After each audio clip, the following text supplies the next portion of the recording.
absolutamente tiene para cada uno, ¿verdad? Porque después de todo, somos la sal de la tierra. Y entonces, esta vida en el aspecto manifestado es donde se aprecia ese sabor, el sabor de la sal, ¿verdad? Es el ejemplo, ¿verdad? Es la metáfora. Entonces, creo que cada cual debe ir dándole el enfoque apropiado, porque le llega y comprende. Esa es la cuestión fundamental, ¿no? En alguna parte le preguntan a Nisargadatta, ¿y por qué lo absoluto? Si ya él está completo, hablando de completo, ¿por qué se manifiesta, ¿verdad?, de esta manera, debía decir, temporal y transitoria, y con la finalidad de dar lugar a la felicidad, que forma parte de la realidad, ¿verdad? Es el propósito de esta realidad manifestada.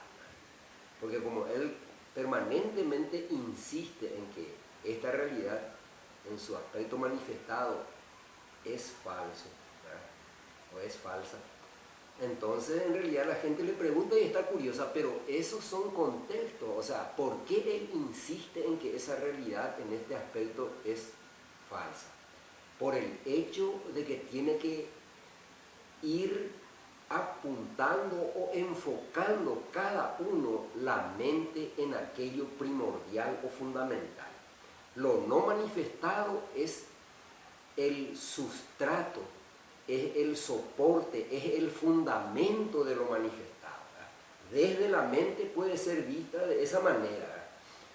Y siendo eso el sustento, en realidad uno tiene que establecerse o instalarse en eso no manifestado, que en el hinduismo le llaman el sí mismo, ¿verdad?, que es lo mismo que el sí mismo individual, con la diferencia de que ese sí mismo es sin nombre y sin forma.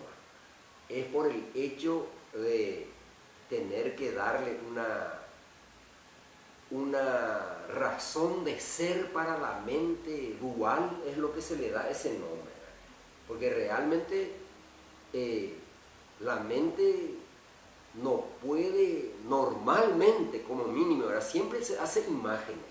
Incluso lo contrario, al ser siempre es, digamos, la nada, que al final de cuentas se torna en una imagen también, en el sentido de que se la equipara al vacío, ¿verdad?, la nada. Entonces en la mente está un espacio donde no hay nada, por decir. Entonces la mente humana difícilmente puede llegar a comprender aquello, pero sí puede llegar a comprender, a discernir y a comprender con la sencilla, diríamos, manera de ver de que realmente en el estado en donde no está operando el pensamiento mismo, o sea, en ausencia del pensamiento, o la liberación del pensamiento también se puede decir, entonces esa es la realidad inmanifestada, que se encuentra inmanente en todo lo manifestado, independientemente de que la mente puede verla también como trascendente. Y sí, no hay... Es una cuestión que vamos... sí, ¿verdad? O sea, creo que estamos hablando recién del tema de la realización también, de descubrir en uno mismo la verdad universal, por decirlo así. O sea, que evidente y eminentemente estamos hablando de una empresa, un esfuerzo de interiorización en nuestra subjetividad, ¿verdad?, en la realidad subjetiva, que cuando llegas a la comprensión, como vos dirías, o a la completitud, como yo diría, ves que, no, que la unicidad de lo subjetivo con lo objetivo, ¿verdad? Y en el medio está la filosofía que negocia que negocia la intersubjetividad, ¿verdad? O sea, que mi mente con tu mente y con la de los otros. Y sí, ¿verdad? Es una situación en la cual realmente creo que debemos llegar al estado, ¿verdad? O al estadio que quizás Nisargadatta llegó, quizás Jesús llegó, Buda o quien sea. Y a partir de ahí uno decide, como vos decís, uno ejerce una preferencia, bueno, voy a reencarnar, o voy a resucitar, o voy a, lo que sea, ¿verdad? Voy a contar esta historia, esta narrativa, y crear mi propia realidad que es inescindible de la infinitud, ¿verdad? Que siendo la realidad infinita no excluye a nada, y eso es la completitud. Entonces, evidentemente, el aspecto de la nada, del vacío, de lo no manifiesto, es una cosa que debe ser tenida en cuenta, que se emparentaría con el anatta budista, el no yo, no hay yo. Por lo tanto, no hay manifestación, no hay nada.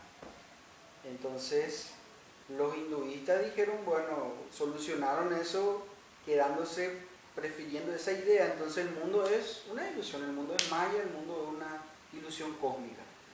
Ahora, el cristianismo obviamente tiene otra aproximación, ¿verdad? El cristianismo toma el universo, el mundo como real, junto con la identidad personal del yo, ¿verdad? Y entonces la idea sería la perpetuación de ese yo o la transformación de ese yo al llegar a esa resurrección, ¿verdad? Pero sin lugar a dudas, como estábamos diciendo recién también, el tema es ver nuestra conciencia en el presente, ver esa comprensión, esa completitud en el presente, y ver esa infinitud también en el presente, la cual no excluiría, no daría la posibilidad, porque si no, pues no sería infinito, pues tiene que estar todas las posibilidades, sea potencialmente o sea manifiestamente, ¿verdad? Como estaba diciendo recién, Dios, la omnisciencia de Dios, la omnipotencia de Dios, la omnipresencia de Dios, yo evidentemente me inclino hacia el lado en el cual Dios ya está perfecto, ya está completo, ¿verdad? Pero la expresión de su esencia, que somos nosotros, es lo que constituye la creación. Es lo que constituye, bueno, que se haga la luz. Y la luz se hizo, el mundo se hizo, todo se hizo.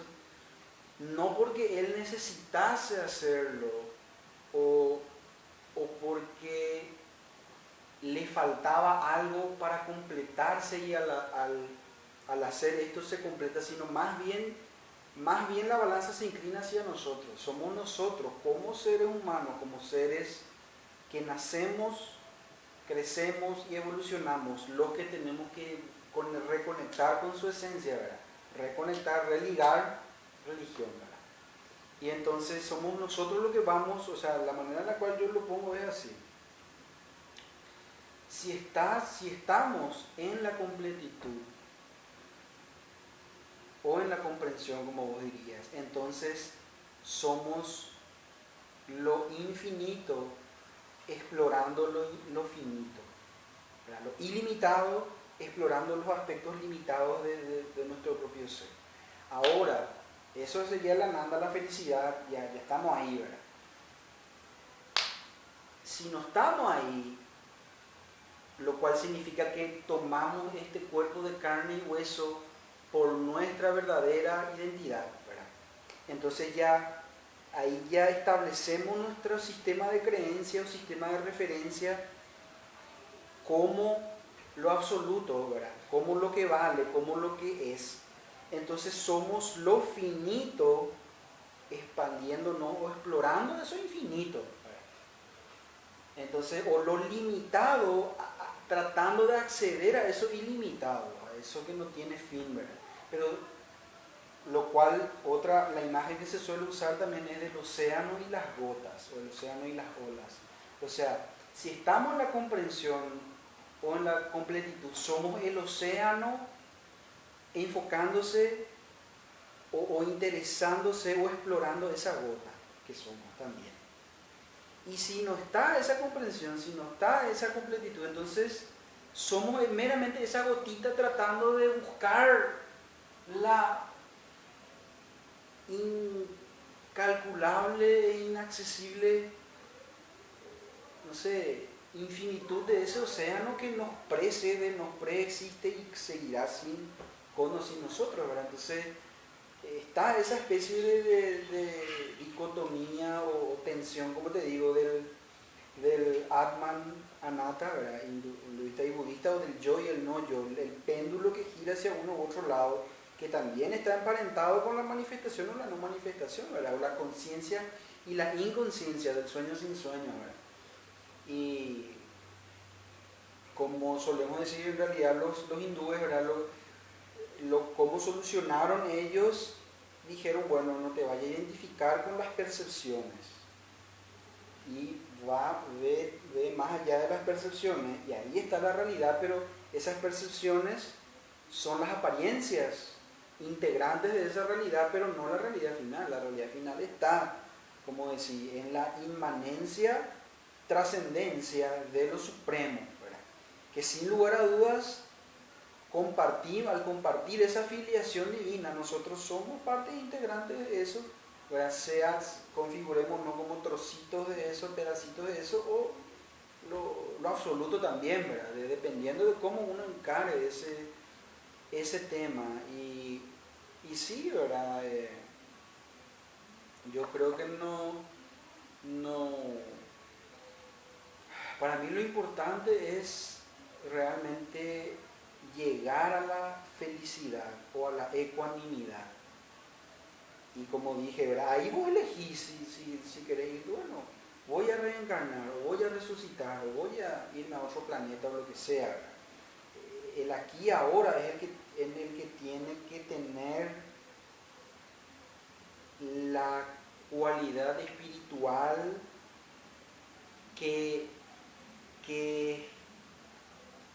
en la cual tenemos que estar en esa unicidad, ¿verdad? La cual evidentemente es una especie de preferencia o inclinación hacia no sufrir, vamos a decirlo, innecesariamente, ¿verdad?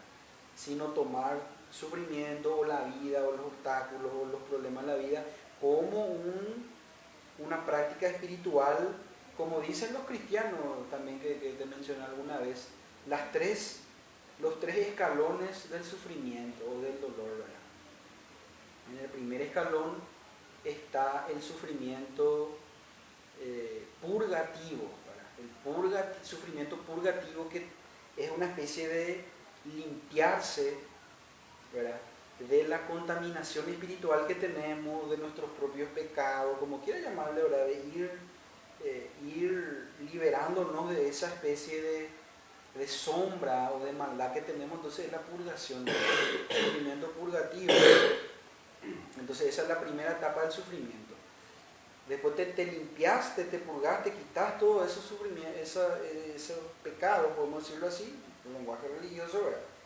Y después tener el sufrimiento iluminativo, ¿verdad?, que es una cosa en la cual la persona espiritualmente que va madurando ya dice, le viene un problema en la vida, le viene una enfermedad, le viene una situación difícil, y dice, no es que se cae en una especie de remolino, en mi culpa, tu culpa, cae en esa especie de negatividad, sino que sufrimiento iluminativo, se le ilumina y dice, por esto puede ser que me esté pasando, o por aquello, o quizás en esto me equivoqué y por eso me viene esta prueba. Por eso ya no lo ve no ve el sufrimiento como un castigo, sino como una especie de prueba que Dios le envía. Entonces, iluminativo, ¿verdad? Y la tercera etapa es el sufrimiento unitivo, ya que cuando te viene el sufrimiento, nos viene el sufrimiento, que nuestra reacción automática es rechazar nomás, ¿verdad? Pero para el santo que tiene el sufrimiento unitivo, al contrario, le viene el dolor y le lleva al estado más alto de unión con Dios, por eso unitivo, ¿verdad? Y entonces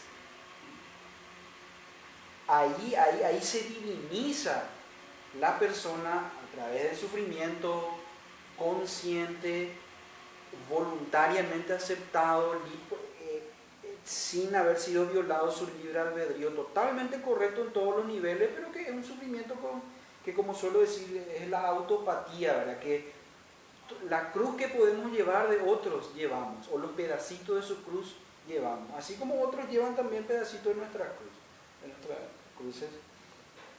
Y entonces, por eso es lo que te digo, que mi idea antes era como que, bueno, ir nomás evitando el dolor en lo posible, pero al darme cuenta de que el dolor y el sufrimiento son partes no solamente inevitables, sino también a veces muy importantes, y a veces la única manera en la cual nuestra vida debe pasar por eso, al menos momentáneamente, ¿verdad?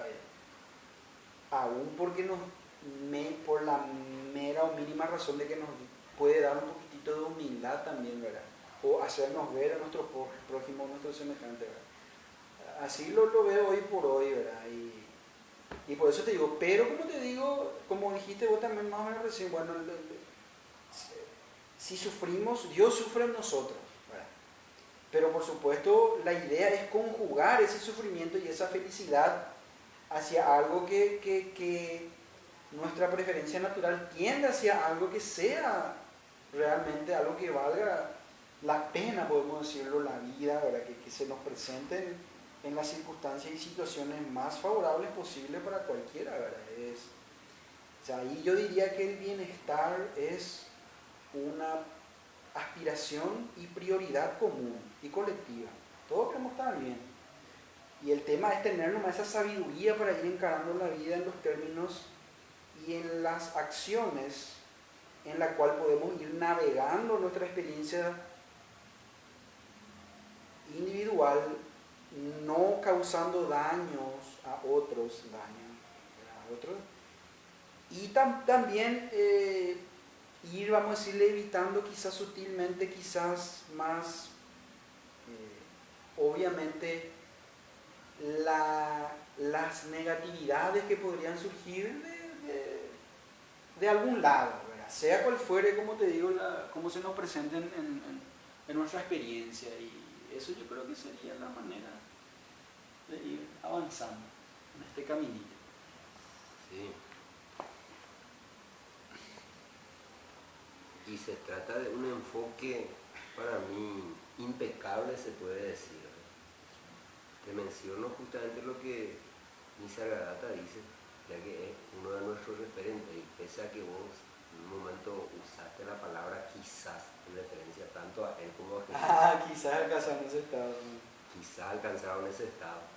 En realidad, primariamente uno tiene que también confiar en que ellos alcanzaron ese estado, o sea, inferir de sus enseñanzas, porque ahí viene el arte de obtener la fe por medio de la meditación, por medio de la comprensión. Entonces, independientemente de eso, vuelvo a lo que Nisargadatta dice, este enfoque que vos le estás dando, que es perfectamente válido.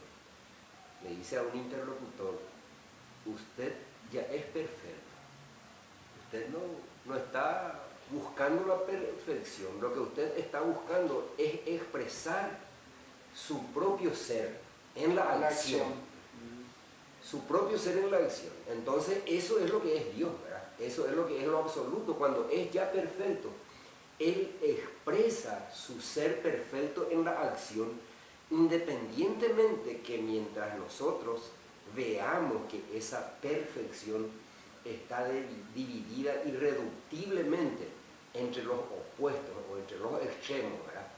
En verdad, nosotros decimos, bueno, allá está el mal. Ese es, digamos, el no ser, por decir de alguna manera, o el demonio, ¿verdad? O lo que fuere, ¿verdad? Entonces, en realidad, ese es el modelo de la vida, como le llama también Nisargadatta, la armoniosa alternancia entre los opuestos, ¿verdad? Entre los extremos. Entonces, desde esa perspectiva uno debe aceptar la vida, la totalidad o la completitud como se viene para cada uno, y eso uno lo consigue finalmente comprendiendo que esa totalidad, se puede llamarle, ¿verdad?, por darle un nombre a lo que no tiene nombre, opera en uno mismo, y que eso en realidad está más allá del tiempo y del espacio. Nuestro condicionamiento del tiempo y el espacio es lo que justamente nos sitúa permanentemente en esa separación, se puede decir, independientemente de que esa realidad espacio-temporal también es real desde la perspectiva, te voy a decir, incluso hinduista, con la única acotación que para ellos eso es efímero y transitorio, por lo cual no puede ser, digamos, considerado como lo esencial, ¿verdad? La realidad final. La realidad final. Y entonces hay que conciliar, como vos decís, para eso está la comprensión, la sabiduría, para poder, digamos, negociar esas diferencias que la mente hace, ¿verdad? Y estar instalado en eso. Por eso realmente él también, incluso cuando se publicó sus conversaciones con sus interlocutores, él le dio, o él o quien fuere, seguramente por su sugerencia mismo, se le tituló Yo soy eso. Cuando se le pregunta él, yo soy eso, ¿es falso o es verdadero?, le dicen en una parte, ¿no? Es falso, dicen, porque en realidad solo el yo soy es, dice, ¿verdad? Sin embargo, la mente, para poder referirse a ese yo soy innombrable, a eso inmanifestado, necesariamente, o sea que al parecer no puede comprender sin decir eso, lo manifestado, la misma palabra manifestado, o todas las palabras que están, digamos, presentes cuando uno se refiere a eso, no se aplica, por decir. Entonces, todo eso que vos estuviste diciendo está enmarcado dentro de la comprensión justamente de la que estamos hablando, o la completitud, que diríamos es la preferencia que vos tenés en cuanto al nombre, ¿verdad? Y en definitiva, en ese contexto en que vos mencionaste que la resurrección o la reencarnación pueden ser preferencias que uno ejerza, ¿verdad? En realidad eso fundamentalmente vale en el sentido de que quien ejerce esa preferencia es Dios mismo en uno, ¿verdad? Es Dios mismo en uno, porque después de todo nada hay que no sea Él, ¿verdad? Entonces Él tiene preferencias porque dentro de lo manifestado, que se advierte, que va transformándose, que va creciendo, que va evolucionando, en realidad se apunta al bien, fundamentalmente al bien, al bienestar, por decir, desde la perspectiva individual, ¿verdad? Y siendo Dios omnibenevolente, como decís vos, Él naturalmente decide en cada caso, por decir, en cada uno, independientemente, o sea, esa es una manera de poner plenamente válida que compatibiliza la enseñanza del hinduismo con el cristianismo. Hágase tu voluntad significa justamente entender que aun cuando a mí no me gusta, aun cuando eso no sea mi preferencia, para mi bien final, en realidad vos estás decidiendo lo que me conviene. Ese es el caso. Entonces está bien, perfectamente enfocado lo que estás diciendo en relación a esa manera en que lo viniste exponiendo, ¿verdad? Yo creo que son formas de ver, y a eso me refería yo cuando dije al principio, cada uno le da su sabor, su interpretación. La comprensión permite que la mente misma digamos, operando ya como un buen siervo, como estábamos diciendo, ¿verdad? Vaya discerniendo, comprendiendo, aceptando la realidad como se presente, porque como dice en el Génesis, Dios vio que era bueno lo que creó, ¿verdad? En cada etapa, dice, se repite eso, vio Dios que era bueno. Y esto es bueno, esto proviene de Él, todo viene de Dios. Eso es lo que hay que tener en cuenta. No, y es bueno nomás como venimos analizando el cristianismo y el hinduismo, ¿verdad? Y la resurrección y la reencarnación. Me viene luego justamente el ejemplo de Paramahansa Yogananda, por ejemplo, que él cuenta, ¿verdad? En su autobiografía de un yogi que le vio a Jesús resucitado, ¿verdad? Evidentemente los escépticos van a decir, bueno, es una alucinación, es esto, lo otro, ¿verdad? Todo hay para, en el proceso dialéctico, ir negociando, como se usa palabra, ¿verdad? En la intersubjetividad. Y eso justamente es lo que es, lo que yo había comentado en uno de los primeros videos, la balanza de la realidad. En realidad la religión, la religión o las religiones no son ni verdaderas ni falsas, solamente pueden apuntar o servirle a uno para llegar a la autenticidad, o por uno, eso nomás, no. Por eso digo que si vemos, por ejemplo, estamos hablando de la resurrección, entonces Yogananda dijo, bueno, voy a escribir, voy a comentar el Nuevo Testamento, pero no tengo tanta seguridad, quizás me voy a equivocar, rezó, boom, le apareció Jesús mismo y le habló, le dijo cosas, y le dijo básicamente, escribí nomás tu comentario que va a estar bien. Bueno, y entonces tenés ahí una persona, un hindú, que también, que sabemos que en la tradición cristiana misma, San Pablo siendo el primero que prácticamente le vio a Jesús y también que llevó los estigmas, ¿verdad?